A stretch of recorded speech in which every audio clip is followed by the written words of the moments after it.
মালদার চাচল কলেজে বিশ্বকবি রবীন্দ্রনাথ ঠাকুরের প্রতিকৃতিতে আগুন লাগানোর প্রতিবাদে আন্দোলনে সরব হল মুর্শিদাবাদের জেলা বিজেপি। জেহাদি আদলে ঘটে যাওয়া এই নিন্দনীয় ঘটনার প্রতিবাদ জানাতে মঙ্গলবার সকালে বহরমপুরের রবীন্দ্র সদনে সমবেত হন বহরমপুর সাংগঠনিক জেলা বিজেপির নেতা ও কর্মীরা।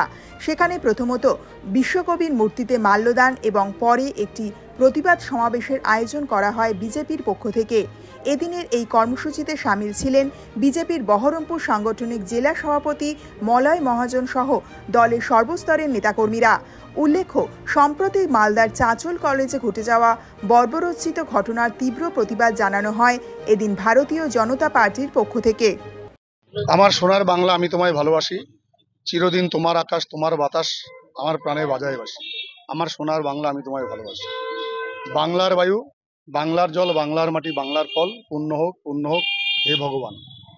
এককালে রবীন্দ্রনাথ ঠাকুর এই গান গেয়েছিলেন, বঙ্গভঙ্গ বিভাজন করে রদ করেছিলেন, রাখি পরিয়েছিলেন শুধুমাত্র ভারতকে ঐক্যবদ্ধ রাখার জন্য।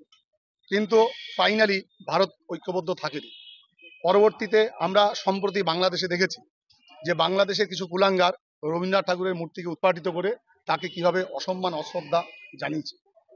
এবং আমরা তখন ভেবেছিলাম এটা বাংলাদেশে হচ্ছে, আমাদের দেশের হয় না। কিন্তু আমরা দেখেছি যারা সোনার বাংলা গড়ার কথা বলে সেই তৃণমূল আশ্রিত যে কুলাঙ্গার, তারা আজকে রবীন্দ্রনাথ ঠাকুরের ছবিতে আগুন লাগিয়ে যেভাবে অশ্রদ্ধা, যেভাবে অসম্মান করেছে, আমরা তাতে অত্যন্ত দুঃখিত, ব্যথিত, মর্মাহত। সেই জন্য আজকে আমরা রবীন্দ্র সদনে এসেছি। রবীন্দ্র সদনে এসে রবীন্দ্রনাথ ঠাকুরের পাদদেশে তার পদতলে সমবেত হয়েছি। তার পাদরে ক্ষমা চেয়েছি কুলাঙ্গারদের জন্য, যে রবীন্দ্রনাথ ঠাকুর যে সম্মান প্রাপ্য, দেশের জন্য যে সম্মান এনে দিয়েছেন, যে রবীন্দ্রনাথ ঠাকুরের জন্য গোটা ভারতবর্ষে গোটা পৃথিবীর মানুষ চেনে, তার অসম্মান আর তার প্রতি কোনো রকম অশ্রদ্ধা আমরা মানি না, মানব না। সেই জন্য আমরা তাকে পুষ্পাঞ্জলি দিয়ে মাল্যদান করে আমরা তাকে শ্রদ্ধার্ঘ নিবেদন করলাম।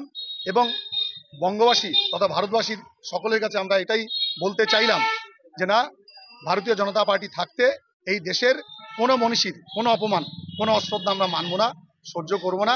যখন তা হবে তখন ভারতীয় জনতা পার্টি রুখে দাঁড়াবে।